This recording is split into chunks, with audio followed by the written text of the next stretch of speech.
जुम्मा 8 दिन हुए हैं भाई। मैं कहता हूँ आप 1 साल पहले बना दो तो पहले आ जाते। आपने बनाई लेट तो लेट है। हाँ, एक और बात मैं इस पर कहना चाहता हूँ कि आज इन्होंने ट्रांसपोर्ट की बात की है।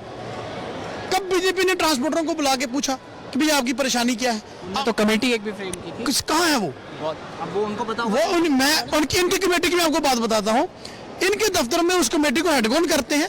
अब आपने बात की, मैं शेयर देता हूँ।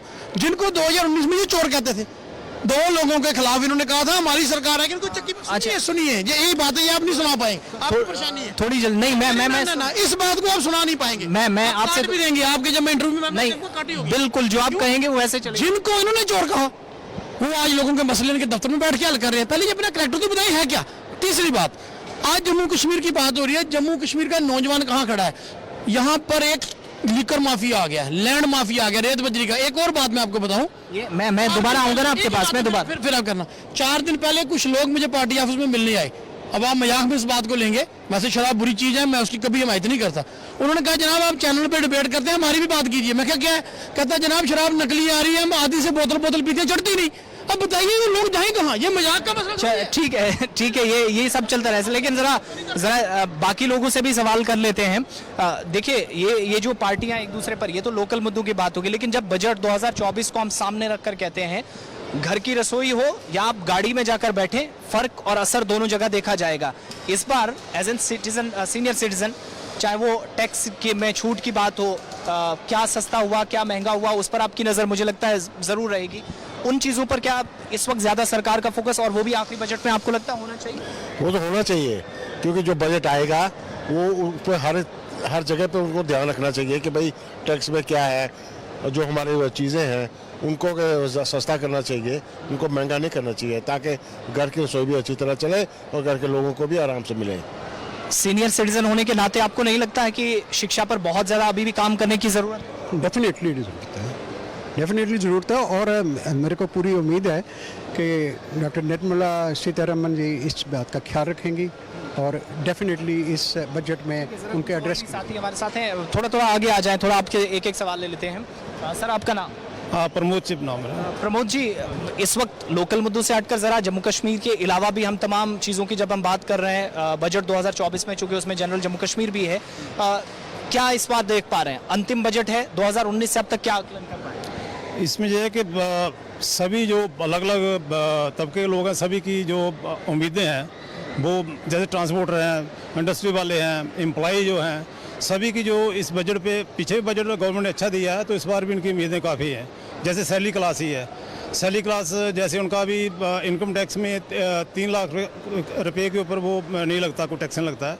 जैसे उनकी है कि हमें कई बार उनकी डिमांड रहती है कि 5 लाख तक हो, तो गवर्नमेंट करती है। जैसे लास्ट टाइम में 2.5 लाख था, अभी 3 लाख किया, तो लोग चाहते हैं कि उसमें थोड़ा सा जो जिसपे रिबेट वाला है वो 5 लाख से आगे शुरू हो। मतलब उस अमाउंट को उम्मीद है लोगों को, जो हमारे फाइनेंस मिनिस्टर हैं निर्मला सीतारमण जी, उसको बढ़ाएंगे। मतलब 3 है, 3 से वो 5 तक ले जाएंगे। आम नागरिकों को भी उम्मीदें काफ़ी ज़्यादा, लेकिन एक चीज़ जिस पर काफ़ी ज़्यादा काम करने की अभी भी ज़रूरत है, जो आज भी हमें लगता है या नज़र आता है, शिक्षा के क्षेत्र में अभी भी बहुत, एजुकेशन के आप बेसिक स्ट्रक्चर से जाकर आज के वक्त में हम न्यू एजुकेशन पॉलिसी नैप 2020, जब रमेश पोखरियाल जब मंत्री थे तो उनके समय में शुरू तो की गई, लेकिन उसके बाद ग्राउंड पर आज के समय में काम कितना हुआ, इस पर भी जवाब जरूर लेंगे। लेकिन एक चीज़ ये भी समझने की ज़रूरत है कि ये जो बजट है, इस पर कोई विस्तार से तो चर्चा नहीं होनी है, लेकिन खास तौर से वोटर अकाउंट के इस बजट में तमाम ऐसी फील्ड से जुड़े हुए लोग या तमाम विभागों से, तमाम शोबों से, तकरीबन हर एक संस्था से जुड़ा हुआ व्यक्ति आज के समय में ये देख रहा है कि शायद कुछ ना कुछ चुनाव से पहले सरकार इस बार देकर जाएगी। अब जरा मैं ट्रांसपोर्टर्स की बात फिर से करूंगा, लेकिन उससे पहले मैं युवाओं की बात एक बार मैं फिर से सुनना चाहूँगा। इस बार चूंकि महिलाओं की तो हम बात कर रहे थे, लेकिन चाहे महिला किसान हो, स्टार्टअप्स में महिलाएं हों, इस बार आपको लगता है कि चाहे नई सरकार जो भी हो, जून जुलाई में अगला बजट पेश होना है, उससे पहले ये वाला जो बजट है शायद कुछ महिलाओं के लिए भी इस बार अतिरिक्त देने की कोशिश हो सकती है, और वो भी तब जब हमारे डिफेंस मिनिस्टर के बाद एक बार फिर से हमारे पास निर्मला सीतारमण, जो खुद एक महिला है, आज के वक्त में फाइनेंस मिनिस्टर, और बड़े अच्छी पोस्ट उनके पास है। सर बिल्कुल डेवलपमेंट तो होगी।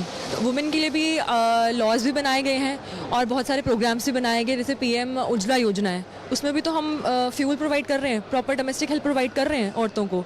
रही बात एजुकेशन की, बेटी पढ़ाओ बेटी बचाओ, ये भी तो अभियान स्टार्ट किया था, और सबका विकास, ये भी तो अभियान स्टार्ट किया। आगे का कार्यक्रम क्या हो सकता है? एज ए महिला मैं आपसे पूछ रहा हूं, क्योंकि पिछले जो स्कीमें हैं या कार्यक्रम हुए हमारे पास उसके आंकड़े भी मौजूद हैं, कहां पर क्या रही, लेकिन अभी भी बहुत काम। एक सवाल पीडीपी की तरफ से थोड़ी देर पहले उठा था कि अभी भी आप 80,000 लोगों को मुफ्त में खाना दे रहे हैं, लेकिन उसके साथ साथ जब महिलाओं की भी बात होती है, बहुत सारी महिलाओं को घर बैठे पैसे देना या फ्री में वो एक स्कीम चली। आपको लगता नहीं है कि काम करने की जरूरत है उसके वजह? सर बिल्कुल काम तो हो रहा है उस पर। वुमेन एम्पावरमेंट भी तो दिलवाई जा रही है, वुमेन एम्पावरमेंट में भी तो फोकस किया जा रहा है, इक्वालिटी पे भी तो फोकस किया जा रहा है। ठीक है, एक चीज आपसे भी मैं जानना चाहूंगा, एज ए युवा, इस बार जब हम स्टार्टअप्स को देख रहे हैं या यूथ डेवलपमेंट प्रोग्राम्स पर देख रहे हैं, स्किल डेवलपमेंट प्रोग्राम्स देख रहे हैं, जिसमें युवाओं का खास तौर से एक सबसे ज्यादा उनका रोल है, व्हाट टू एक्सपेक्ट 2024 में? 2024 में युवाओं का जो पिछले 10 साल से लगभग मोदी सरकार को हो गए, बहुत बढ़िया हो रहा है युवाओं के लिए, बहुत यंग एंटरप्रेन्योर्स के लिए बड़ी फैसिलिटीज़ आई हैं पिछले 10 सालों में, और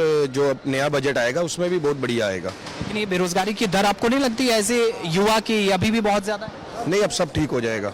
हो रहा है। कैसे, क्या फॉर्मूला होना चाहिए? वो अब बजट में आप खुद देख लेंगे। फॉर्मूला होना क्या चाहिए? आप भी तो जिम्मेदार नागरिक हैं, हम आज जिम्मेदारी की भी बात करें। जो भी होगा फॉर्मूला ठीक ही होगा। चलिए मैं अब जरा जिम्मेदारों के पास जाऊं, ट्रांसपोर्टर्स की तरफ जाते हैं।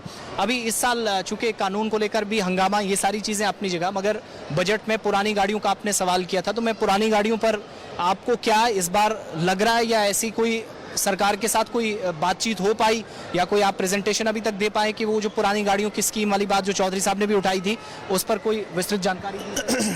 देखिए, जम्मू कश्मीर सब्सिडी स्कीम जो थी 2019 में हमारी ड्यूटी में आई थी, ये बहुत अच्छा कदम था सरकार की तरफ से। 2019 में ये आया था दिसंबर में, और उस टाइम ये रखा गया था कि सिर्फ जो बड़ी बसेस थी उनको 5 लाख सब्सिडी दी गई थी, जो पुरानी गाड़ी अपनी रिप्लेस करना चाहता है।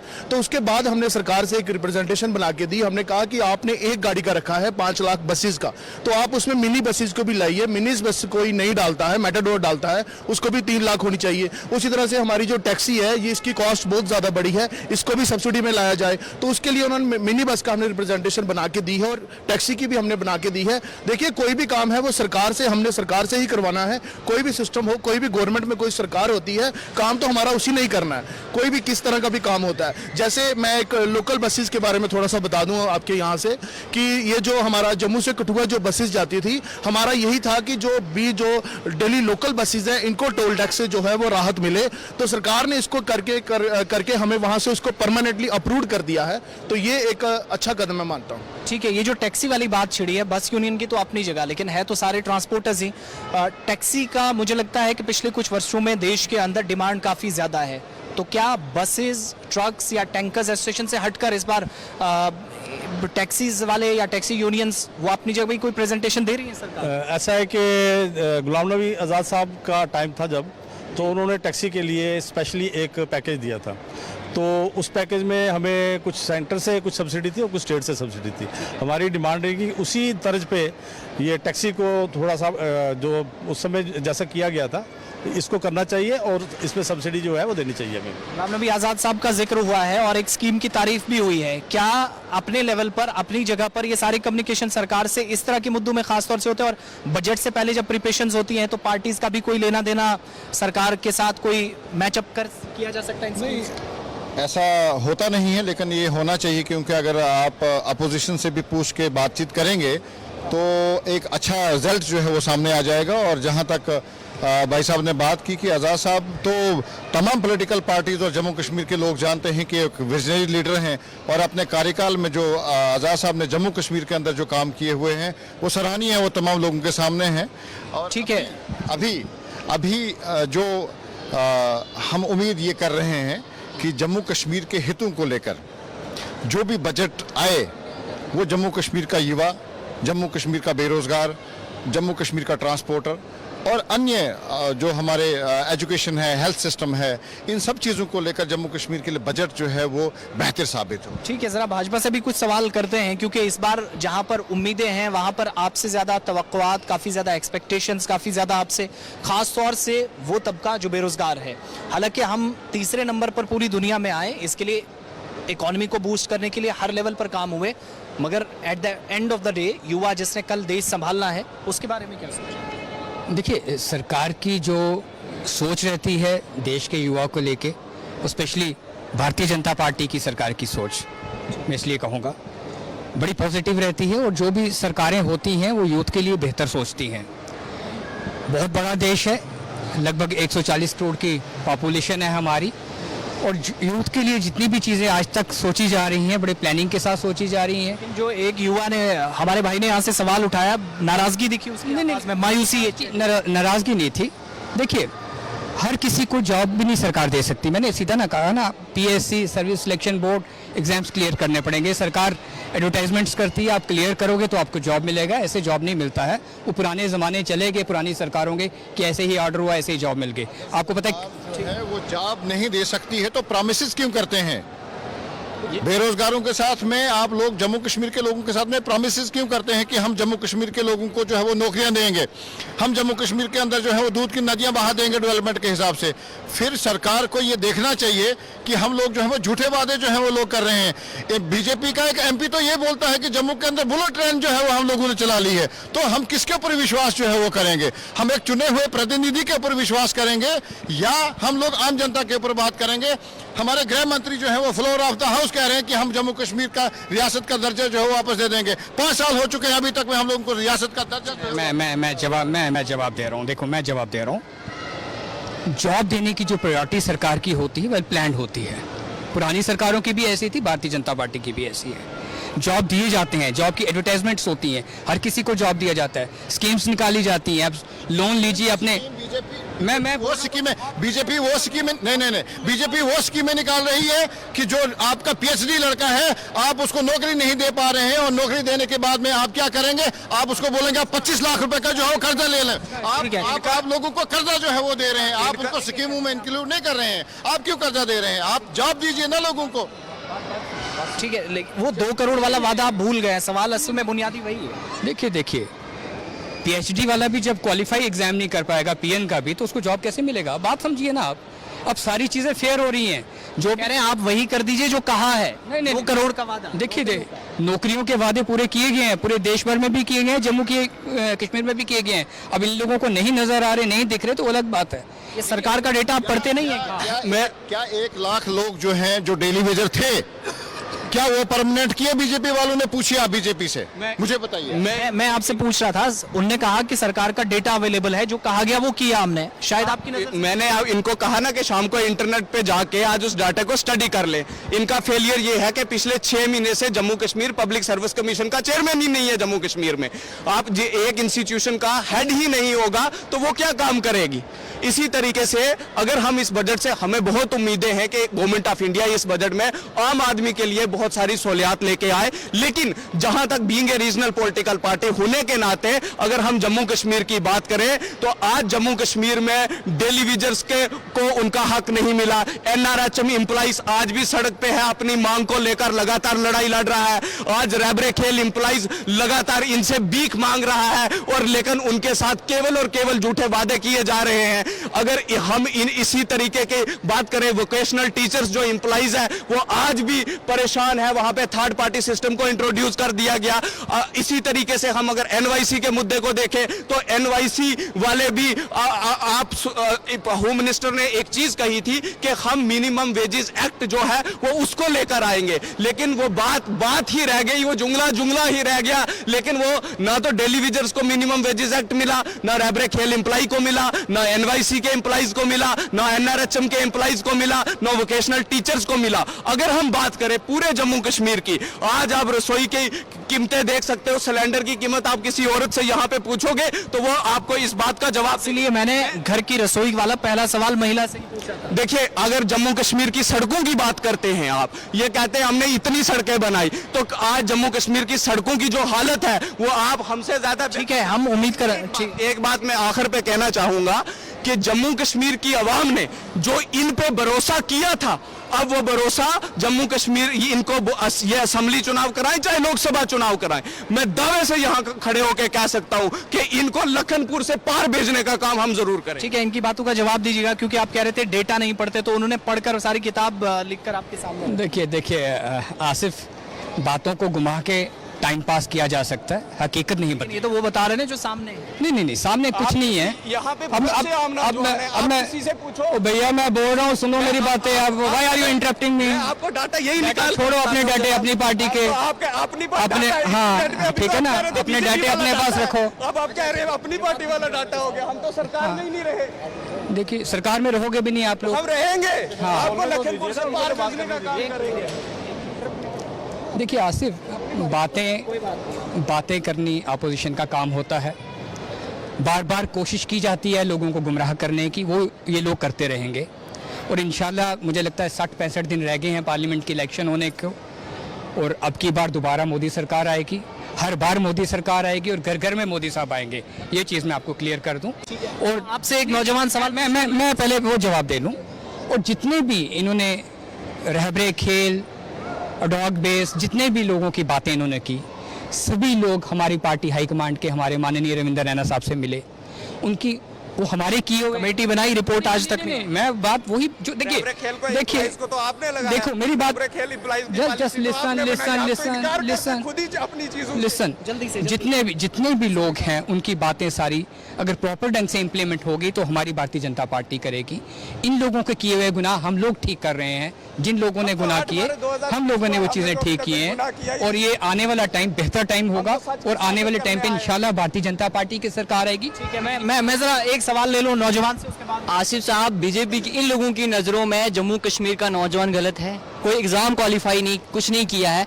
आप बताओ, आपने जम्मू को 4 काम क्या दिए हम नौजवानों को, वो बता देंगे बीजेपी वाले। 4 काम गिनवा दीजिए, प्रोग्राम को खत्म कर देंगे। देखिए जम्मू में डेवलपमेंट के रास्ते खुल गए, काम कौन लोग कर रहे हैं? रास्ता खुला, और उस रास्ते का आप रास्ते देखिए ना भाई, आप सड़क पे गाड़ी कहाँ चलाते हो? आप जानना चाहती है, आपने एक गाड़ियाँ किया, नाशरी के पे रेट आपने डबल कर दिया। गाड़ियाँ किस रोड पे चलाते हो? एक देखिए, कह रहे हैं जम्मू में काम क्या किए, जम्मू में एम्स आए, IIT आया, कितना इंफ्रास्ट्रक्चर डेवलपमेंट हुई, यह आपको आने वाली इलेक्शन में पता लग जाएगा कि क्या काम किए हैं भारतीय जनता पार्टी ने। आप ये बात करते हैं डेवलपमेंट की, जिस एरिया से मैं आता हूँ 2 ब्लॉक आज तक अंधेरे में, जिस बनी में हमारा कॉलेज है आज तक वहाँ मेडिकल स्ट्रीम नहीं है। 70 साल के बाद भी 2 तहसीलें अंधेरे में। बजट से मसला हल होगा? हमें तो कोई उम्मीद नहीं है, हमें उम्मीद ही नहीं रखी इनसे, क्योंकि एक सर ये डेली विजर हैं, इनको प्राइम मिनिस्टर का विजन जो है वो यहाँ पे इंप्लीमेंट कर रहे हैं, उनसे कुछ सीखना चाहिए। वो चाहते हैं कि जम्मू कश्मीर का बढ़ाओ, लेकिन इनकी कोई सुनाई नहीं है। ये डेली आपकी लीडरशिप पर सीधा सा सवाल उठा है। देखिए जनाब आसिफ साहब, अगर भारतीय जनता पार्टी की सुनवाई नहीं है, एक ऐसा संगठन है जो ज़मीन से चलता है, ऊपर तक काम करता है, दुनिया की और देश की एक वाहिद संगठन के साथ देश मजबूत हो, सवाल देखिए दुनिया की वाहिद पॉलिटिकल पार्टी जिसके स्लोगान पे पीछे लिखा होता है nation first, party second, self last, सबका साथ सबका विकास, हम उस नीति को लेके चलते हैं। इन लोगों की कमेंट सबसे जरा ले लो। सोनू साहब, इन 2-3 क्षेत्रों के अलावा और भी इंफ्रास्ट्रक्चर के अलावा महिला है, विज्ञान है, किसान है, डिफेंस है, वहां पर भी बेहतरी की उम्मीद की जा सकती है? देखिए ऐसे उम्मीद तो लोगों ने की थी, इसमें कोई शक वाली बात नहीं। देश ने, जनता ने उनको 2 बार बड़ा मैंडेट दिया, लेकिन सब बेउम्मीद हो गया। मैं इनके लिए एक ही बात कहूँगा, शिकवा नहीं तेरी बेवफाई का हरगिज़, शिकवा नहीं तेरी बेवफाई का हरगिज़, गिला तो तब हो अगर तूने किसी के साथ नहीं निभाई हो। मुझे बताइए इन्होंने निभाई किसके साथ है भाई? दूर 17-18 वाला दर्द भी झलक रहा है। नहीं, 18 वाला दर्द की बात नहीं है, जब भाग्य छोड़ के तो मसला खत्म, हम तो इनके पीछे नहीं गए। अब एक बता, 18 की आपने बात की है ना, तो बड़े बड़े दावे करते हैं कि हमने सिद्धांत पार्टी फर्स्ट, कुछ इन्होंने अभी बोला ना। जब इन्होंने सुनिए, जब बीजेपी ने PDP के साथ सरकार बनानी थी ना, 370-35 को ठंडे बस्ते में 4 साल डाल दिया। क्यों? क्योंकि इनको डिप्टी चीफ मिनिस्टर MLC बनना था, इनको मिनिस्टर बनना था। अब सुनिए, मैंडेट से कौन भागा? आपने 18 की बात की, सरकार छोड़ के कौन भागा? ये भागे। अच्छा अगली बात, वो चलो बीते जमाने की बात होगी। हमें 10 साल हो गए हैं, हम अपना असेंबली का नुमाइंदा नहीं चुन सकते, लेकिन भारतीय जनता पार्टी डेमोक्रेसी की बात करती है। अब इनकी डेमोक्रेसी में आपको बताता हूँ। ठीक कहा मेरे नौजवान साथी ने, भाई जब कोई किसी को पूछता नहीं है, जम्मू म्यूनिसिपल कॉर्पोरेशन हाउस ने एक रेजोल्यूशन पास किया यूनानी मसली कि प्रॉपर्टी टैक्स नहीं लगेगा। जब वो LG ऑफिस में गया, वहां बैठे एक बाबू ने उस को फाड़ा और रद्दी की टोकरी में डाल दिया। आप जमहूरियत की बात करते हो, आप म्युनिसिपल इलेक्शन नहीं करवा पाए, आप पंचायत इलेक्शन नहीं करवा पाए, असेंबली तो दूर की बात है, पार्लियामेंट इनकी मजबूरी है। इसी कार्यक्रम में आने वाले दिनों में इन सभी मुद्दों पर चर्चा करेंगे। बजट पर फाइनल कमेंट। बजट क्या है? मैंने कहा 9 साल से हम देख रहे हैं। और एक बात सी बात, चलो छोड़िए, मैं इनके ज्यादा भी नहीं करता।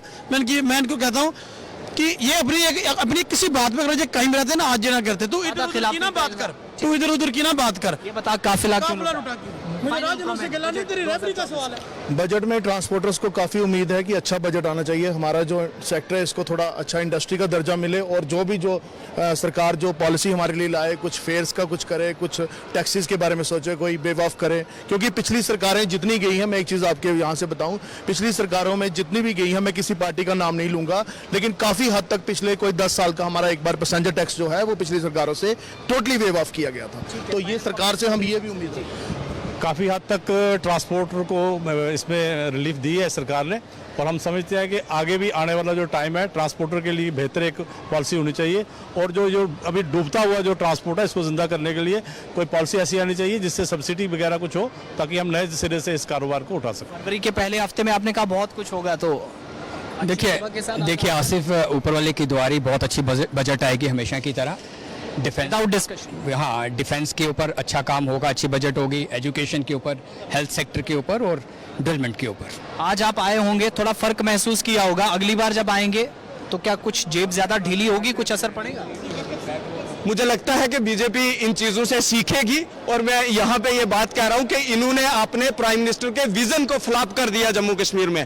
जो प्राइम मिनिस्टर ने कहा था कि हम जम्मू कश्मीर की आवाम को दिल से लगा के रखेंगे, लेकिन उस विजन को अगर किसी ने फेल किया तो वो जम्मू कश्मीर की भारतीय जनता पार्टी की यूनिट ने फेल किया। लेकिन एक बात कहूंगा, बड़े दुख से आज मुझे ये कहना पड़ रहा है, तेरी रहबरी से दुखी हूँ। इसलिए दुखी हूँ कि आज जब बजट की बात होती तो शायद मेरा कोई राज्यसभा एमपी जम्मू कश्मीर से होता तो वहां जम्मू कश्मीर की बात करता, मेरा कोई लोकसभा एमपी होता तो वहां पे बात करता। अफसोस कि आप चुनाव जम्मू कश्मीर में असेंबली का कब कराओगे, जम्मू कश्मीर की जनता आपसे जानना चाहती है। Final comment budget 2024। उम्मीद ये की जाती है कि जम्मू कश्मीर के युवाओं की बेहतरी हो, जम्मू कश्मीर का हर वर्ग जो है वो इससे खुश रहे, और बाकी प्रक्रिया जो है वो दी जाएगी जब फाइनल बजट जो है वो हम लोगों के सामने आएगा। ठीक है, फाइनल कमेंट आपसे, क्योंकि बहुत सारी उम्मीदें हर बार होती हैं, कई बार बातें टूटे भी हैं, इस बार लगता है हुकूमत निभाएगी जाते जाते। बिल्कुल बिल्कुल बिल्कुल बिल्कुल अच्छी तरह निभाएगी। वो क्यों कि मुझे लगता है जैसे मोदी जी कहते हैं कि लाइन में लगे हुए अंतिम व्यक्ति तक अपना जो बजट का है वो सारा अंतिम व्यक्ति तक जाएगा। होगा इस बार नहीं होगा? हर सूरत में खुश होगा, क्योंकि नहीं होगा तो आप देख लेना इलेक्शन में इसका रिजल्ट क्या होता है। इलेक्शन भी कोई इतने ज़्यादा दूर तो है नहीं, लोग डिसाइड करते हैं on the basis of budget. तो अगर बजट अच्छा होगा तो रिजल्ट भी अच्छा आएगा, और मुझे 100% उम्मीद है कि भारतीय जनता पार्टी इस बार फिर अच्छा बजट देके। मैं इस दुआ के साथ आपको छोड़ रहा हूँ, मंदिरों के शहर में अगले हफ्ते आपको इसी खुशी के साथ में देखूं। बहुत बहुत शुक्रिया। चलिए, उन तमाम साथियों का भी बहुत बहुत शुक्रिया जो आज हमारे साथ इस कार्यक्रम में जुड़े, और कार्यक्रम जिम्मेदार में हमने कई बार आपको ये बताया और दिखाया, या दिखाने की कोशिश रहेगी भविष्य में कि सब कुछ ठीक है या नहीं, ये सवाल जनता से पूछवाएंगे। जम्मू के वेव मॉल में हम उस जगह मौजूद हैं, चारों तरफ आप सरगर्मियां देख रहे होंगे, चारों तरफ आपको एक्टिविटीज नजर है। कई लोग खाने पीने के लिए, मैंने कार्यक्रम की शुरुआत में भी बताया, और कई लोग ऐसे जो यहाँ पर अपने परिवार के साथ छुट्टी मनाने, कई लोग घूमने कश्मीर से, जम्मू से, देश के अलग अलग हिस्सों से जो आज के समय में आ रहे हैं। लेकिन देखने वाली बात यह है कि जो आज जनता के चेहरे आपको नजर आ रहे हैं, जो लोगों के चेहरे पर आज मुस्कान नजर आ रही है, क्या ये बरकरार रहेगी 1 फरवरी 2024 के बाद? ये इसलिए मैं पूछ कर जा रहा हूं और इस सवाल के साथ छोड़कर जा रहा हूं क्योंकि वित्त मंत्री निर्मला सीतारमण 1 फरवरी 2024 को इस गवर्नमेंट का अंतरिम बजट पेश करने जा रही हैं। देखने वाली बात यह होगी उसमें कितनी राहत, क्या सस्ता क्या महंगा। विदाउट अनाउंसमेंट कोई बड़ी राहत शायद ना हो, लेकिन एक चीज हमें देखना यह होगा कि महिलाएं, विज्ञान, किसान, चाहे वो रक्षा की बात हो, सौदे की बात हो, स्ट्रेटेजी के एतबार से जो इंपॉर्टेंट फैसले सरकार के होते हैं उस पर सबसे ज्यादा चर्चा होगी। और विस्तार जो है वो कहा गया है कि चर्चा युवाओं पर, यूथ डेवलपमेंट प्रोग्राम्स पर, स्किल डेवलपमेंट प्रोग्राम्स, या इस तरह के कार्यक्रम जहां पर युवाओं के लिए कम से कम रोजगार का मौका मिले। जम्मू के वेव मॉल से हम आप सबको आज के पहले कार्यक्रम के साथ छोड़कर जा रहे हैं, लेकिन बहुत जल्द एक और नए कार्यक्रम के साथ कोशिश करेंगे कि मंदिरों के शहर से आपके सामने फिर हाजिर खिदमत हों। आज मुझे पूरी अपनी टीम के साथ इजाजत आप देंगे, लेकिन आप हमारे साथ बने रहेंगे इस दुआ और उम्मीद के साथ कि बहुत जल्द आपसे फिर मुलाकात होगी। बहुत बहुत शुक्रिया।